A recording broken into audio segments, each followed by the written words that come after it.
శ్రీ సత్యసాయి దివ్య చరిత్ర నిత్యపారాయణ గ్రంథము 44వ అధ్యాయము 261వ పేజీ. అంశాలు: సాయి సుక్తి, విభూతియే విభూతి, సర్వసందేహ నివారక సాయి.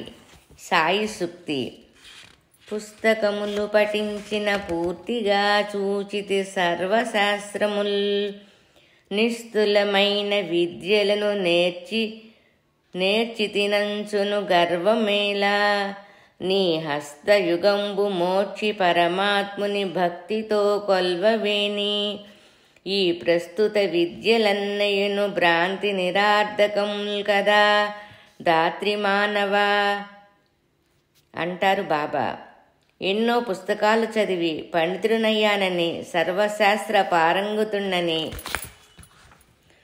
ఎన్నెన్నో విద్యలు నేర్చితినని అహంకారపూరితమైన గర్వంతో కన్నులు మూసుకుపోయేలా ప్రవర్తన మానవత్వం కాదు. ఓ మానవ, నీ హస్తయుగంబు మోడ్చి పరమాత్ముని మ్రోల భక్తితో శిరసు వంచవేని, నీకున్న శాస్త్ర జ్ఞానములన్నీ నిరార్థకము. నీ అరిషడ్వర్గాలను జ్ఞానఖడ్గముతో నరికి భగవానుని దివ్యచరణ సన్నిధిని త్యాగం చెయ్యవేని, నీకు ప్రాభావాన్ని తెచ్చిపెట్టలేని, నీలో జ్ఞానజ్యోతిని వెలిగించలేని నీ పాండితి ప్రకర్షలన్నీ నిరార్థకములు. చదివి చదివి చదివి చావగా నేటికి చావలేని చదువు చదవరాదే అంటారు యోగివేమన. మానవులంతా అమృతపుత్రులు. మానవత్వం నుంచి దూరం కాగలగటం వారి జన్మ హక్కు. ఆ హక్కును అందించేది నిజమైన విద్య. అదే ఆధ్యాత్మిక విద్య. సంప్రాప్తే సన్నిహితే కాలే నహి నహి రక్షతి డ్రుంకుంకరణే. కాబట్టి భజగోవిందం భజగోవిందం అంటారు ఆదిశంకరులు. ఎంత ధనవంతుడైనా, ఎంత విద్యావంతుడైనా, శక్తివంతుడైనా, అందగాడైనా ఆకర్షణం అంటే చావు నుండి రక్షించబడటానికి కావలసింది భగవంతునిపై భక్తి మాత్రమే. విభూతియే విభూతియే విభూతి. భగవాన్ బాబా చరిత్ర. వారి విభూతులు అనంతములైనవి. విభూతి అంటే ఏమిటి, విభూతి ఎందుకు సృష్టించారు అని అడిగిన వారికి బాబా ఇలా చెప్పారు. శివుడు కాముడని అగ్నిలో తన 3వ కంటితో అనగా జ్ఞానదృష్టితో కాల్చినప్పుడు అది బూడిదిగా మారింది. ఆ విభూతి శరీరమంతా అలుముకొని కోరికలను అధిగమించి దైవత్వంతో ప్రకాశించాడు పరమశివుడు.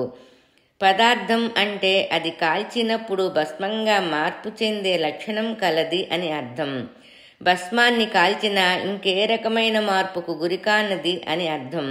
విభూతిని మరొక రూపానికి మార్చలేము, అనగా అది చిట్టచివరి రూపం. అలాగే జ్ఞానమనే అగ్నిలో అజ్ఞానం దహించబడినప్పుడు వెలువడే దానినే దివ్యత్వం అంటారు. అదే విభూతి. అదే ఆత్మ పరమాత్మగా మార్పు చెందుట. అదే కామ వినాశం. కామ నాశకత్వములో మిగిలేదే నిస్వార్థ ప్రేమ. అదే భగవత్తత్వం. దానినే విభూతి అంటారు. విభూతి ఈ విభూతికి ఒక బాహ్య చిహ్నం. మార్పు రహితమైన స్థితినే తూర్యా స్థితి అంటారు. కాన దాని ప్రతీక విభూది. బూడిద జ్ఞాన ప్రజ్వలానికి, ప్రేమ ప్రజ్వలానికి కామజ్వలనం ఆధారం.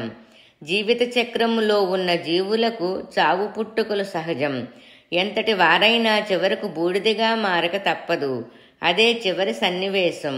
మార్పు లేని దశకు చేరుకున్నప్పుడే మానవుడు దైవంలో భాగంగా చేరుతాడు. అందుకని ఆధ్యాత్మిక పదములో అన్ని బంధాలు, కోరికలు, దుర్బుద్ధులు, ఆందోళనలు, ఆసక్తులు జ్ఞానాగ్నిలో దహించి నిత్యసత్యమైన భగవానుని విభూతిని పొందగలగాలి. ఇది బోధించడానికే నేను విభూతిని సృష్టించి భక్తి ప్రేమలతో నా వద్దకు వచ్చే భక్తులకు ఇస్తాను. దానిలోని అంతరార్థం వారు నిత్యసత్యమైన పదంలోకి అడుగిడాలనే. అంతేకాక నేనిచ్చే విభూతి వారికి తాయుత్తులా కూడా పనిచేస్తుంది. వ్యాధిగ్రస్తులకు ఆరోగ్యాన్ని ఇస్తుంది, భక్తులకు దివ్యరక్షణకు కలిగిస్తుంది, దివ్యమైన భవ్యమై వారి మనసులకు శాంతి సౌభాగ్యాలను అందిస్తుంది అంటారు బాబా. షిరిడీ బాబా ద్వారకామాయిలో దుని వెలిగించి దానిలోని బూడిదను విభూతిని భక్తులకు ఇచ్చేవారు.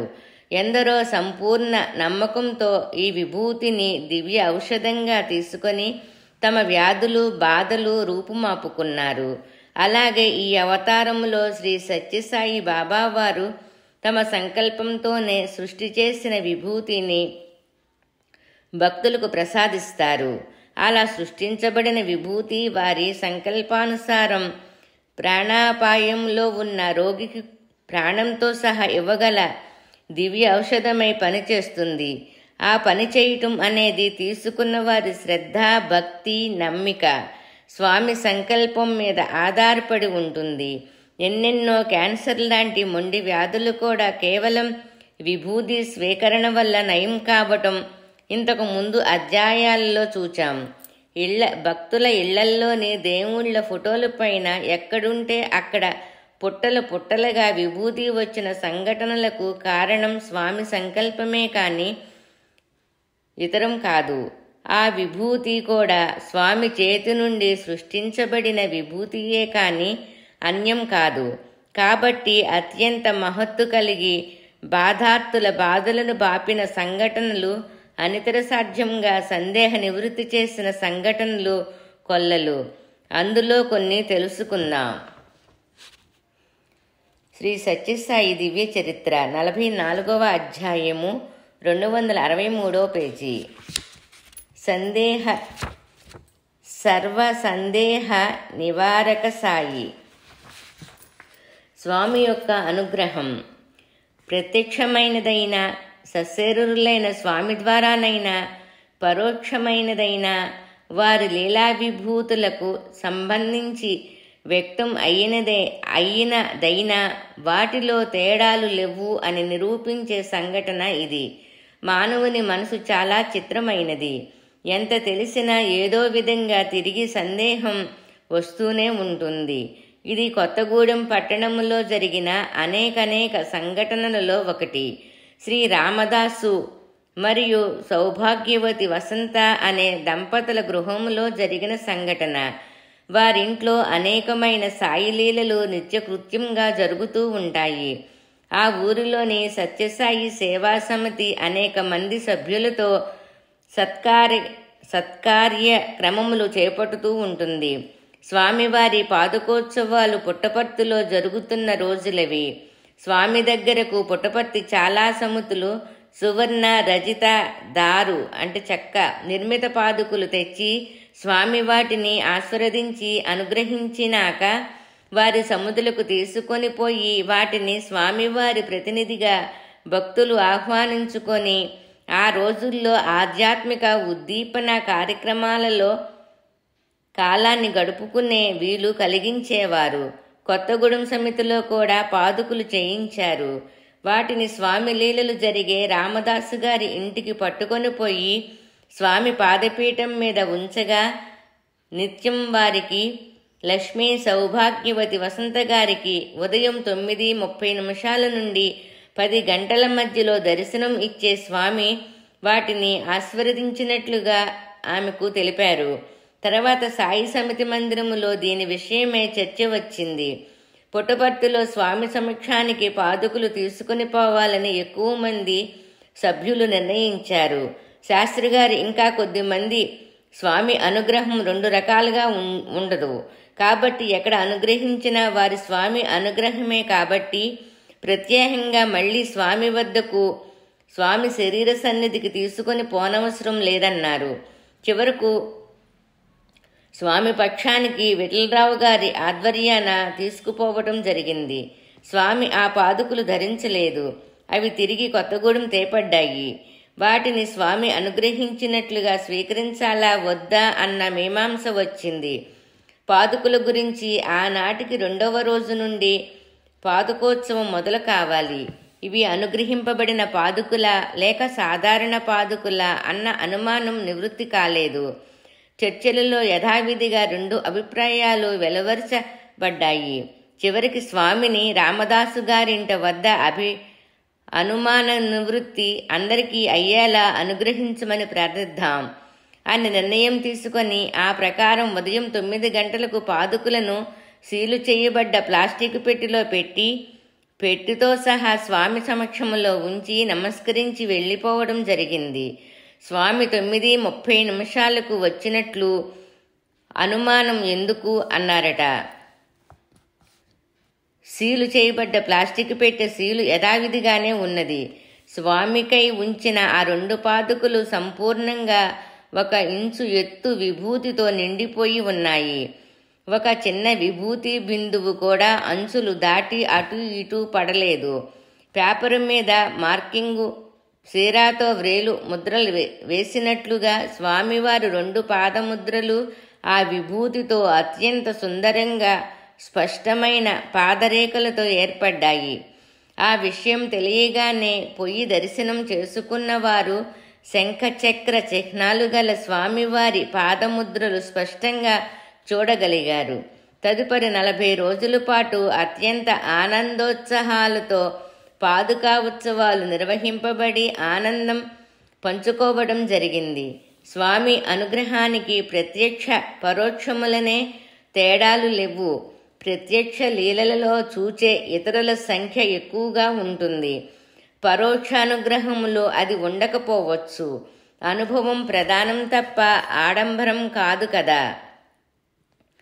ఒక భక్తురాలికి ఆపరేషన్ అవసరమవగా స్వామి అనుజ్ఞకై ఫోను చేసి వేడుకోగా స్వామి ఫోనులో ఆమెకు విభూతి ప్రసాదం తీసుకోమన్నారు. స్వామి ఎలా తీసుకోవాలి అని ఆమె సందేహం వ్యక్తం చేస్తే స్వామి ఆమెకి ఇచ్చిన సలహా ఫోను దగ్గరకు ఒక కాగితం తీసుకుని రమ్మని, ఆవిడ అదేవిధంగా ఒక చిన్న పేపర్ తీసుకుని వచ్చి మౌత్ పీస్ వద్ద ఉంచగా అందులో నుండి విభూతి జలజలా కురిసి ఆమెను తన్మయానందపరిచింది. అత్యంత దృఢమైన నమ్మకంతోనే ధైర్యంతోనూ ఉన్న ఆమెకు జరిగిన ఆపరేషన్ విజయవంతం అయ్యింది. చిన్న పిప్పరమెంట్లు కళాఖండ నుండి కదలాడే ప్రాణి వరకు సృష్టించగలిగిన దైవం అయిన వారి అవతారం.